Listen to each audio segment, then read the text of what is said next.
PM Kisan Samman നിധിയുടെ 23ാമത്തെ ഗഡു വിതരണത്തെക്കുറിച്ചും അതുപോലെ തന്നെ ഫാർമർ ഐഡിയെക്കുറിച്ചും അതുപോലെ PM കിസാൻ സമ്മാൻ നിധിയിലേക്ക് പുതിയതായി എങ്ങനെ അപേക്ഷ നൽകാം, എന്തൊക്കെ കാര്യങ്ങൾ ശ്രദ്ധിക്കണം തുടങ്ങിയ കാര്യങ്ങളാണ് ഇന്നത്തെ വീഡിയോയിൽ. വീഡിയോ ലൈക്ക് ചെയ്യുക. അതുപോലെ ആദ്യമായി കാണുന്നവർ ചാനൽ സബ്സ്ക്രൈബ് ചെയ്യാൻ മറക്കരുത്. അതുപോലെ ഫേസ്ബുക്കിൽ കാണുന്നവർ ലൈക്ക് ചെയ്യുക, ഫോളോ ചെയ്യുക, അതുപോലെ ഷെയർ ചെയ്യുക. PM കിസാൻ സമ്മാൻ നിധി വഴി പ്രതിവർഷം 6000 രൂപയാണ് അക്കൗണ്ടുകളിൽ എത്തിച്ചേരുക. എന്നാൽ പുതിയ അപേക്ഷകർ അറിഞ്ഞിരിക്കേണ്ട ചില നിർണായക മാറ്റങ്ങൾ വന്നിട്ടുണ്ട്. PM കിസാൻ സമ്മാൻ നിധിയിലേക്ക് അപേക്ഷിക്കുന്നവർ ആദ്യം ചെയ്യേണ്ടത് ഒരു കർഷക ID ഉണ്ടാക്കുക എന്നതാണ്.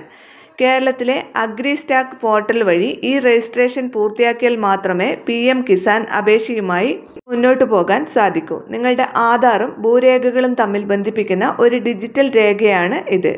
കർഷക ID ഉണ്ടെങ്കിൽ നിങ്ങളുടെ ഭൂരേഖകളും ആധാർ വിവരങ്ങളും നേരത്തെ തന്നെ സിസ്റ്റം വഴി വെരിഫൈ ചെയ്യപ്പെട്ടതാണ്. അതിനാൽ PM കിസാൻ അപേക്ഷ പിന്നീട് നിരസിക്കപ്പെടാനുള്ള സാധ്യതയും വളരെ കുറവാണ്. പുതിയ അപേക്ഷകർക്ക് മാത്രമല്ല 23ാമത്തെ ഗഡു ലഭിക്കുന്ന കർഷകരും ഫാർമർ ID നിർബന്ധമായും ചെയ്യേണ്ടതാണ്. കേരളത്തിൽ നിരവധി പേർ ഈ farmer ID registration പൂർത്തിയാക്കിയിട്ടുണ്ട്.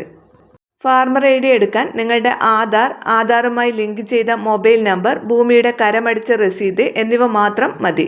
Kerala AgriStack പോർട്ടലിൽ കയറി ആധാർ OTP വഴി ലളിതമായി നിങ്ങൾക്ക് തന്നെ ഈ രജിസ്ട്രേഷൻ പൂർത്തിയാക്കാവുന്നതാണ്. അക്ഷയ കേന്ദ്രങ്ങൾ വഴിയും കൃഷിഭവൻ മുഖേനയും കർഷക ID രജിസ്ട്രേഷൻ നിങ്ങൾക്ക് ചെയ്യാവുന്നതാണ്. PM കിസാൻ സമ്മാൻ നിധിയിലേക്ക് പുതിയതായി അപേക്ഷിക്കുന്നവർ ശ്രദ്ധിക്കുക. PM കിസാൻ നിയമപ്രകാരം 2019 ഫെബ്രുവരി 1 മുമ്പ് ഭൂമി നിങ്ങളുടെ ഉടമസ്ഥതയിൽ ആയിരിക്കണം.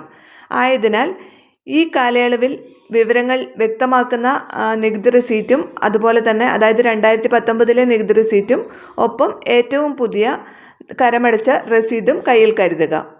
എന്നാൽ മരണാനന്തരം അവകാശമായി ലഭിച്ച ഭൂമിയാണെങ്കിൽ 2019 ശേഷമുള്ള രേഖകളും പരിഗണിക്കും. അപേക്ഷിക്കാൻ ആവശ്യമായ രേഖകൾ ആധാർ കാർഡ്, OTP വരുന്നതിനായി മൊബൈൽ നമ്പർ ലിങ്ക് ചെയ്തിരിക്കണം, ബാങ്ക് പാസ്ബുക്ക് ആധാറുമായി ബന്ധിപ്പിച്ചത്, അഗ്രിസ്റ്റാക്ക് വഴി ലഭിച്ച കർഷക ID എന്നിവയാണ് ഇതിനായി അപേക്ഷിക്കാൻ വേണ്ടത്. അപേക്ഷിക്കാൻ ആദ്യം agristack.gov.in വഴി കർഷക ID എടുക്കുക. അതിനുശേഷം PM കിസാൻ gov.in സന്ദർശിച്ച് ന്യൂ ഫാർമർ രജിസ്ട്രേഷൻ ക്ലിക്ക് ചെയ്യുക.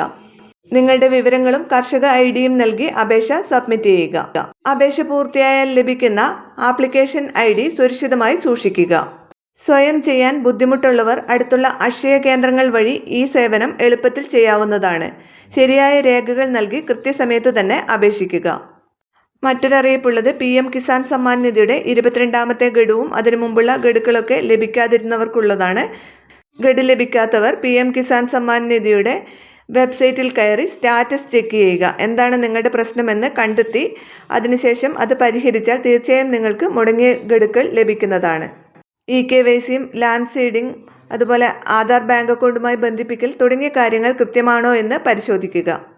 അതുപോലെ തന്നെ കർഷക ID രജിസ്ട്രേഷൻ ചെയ്യാത്തവർ അതുകൂടി ചെയ്യുക.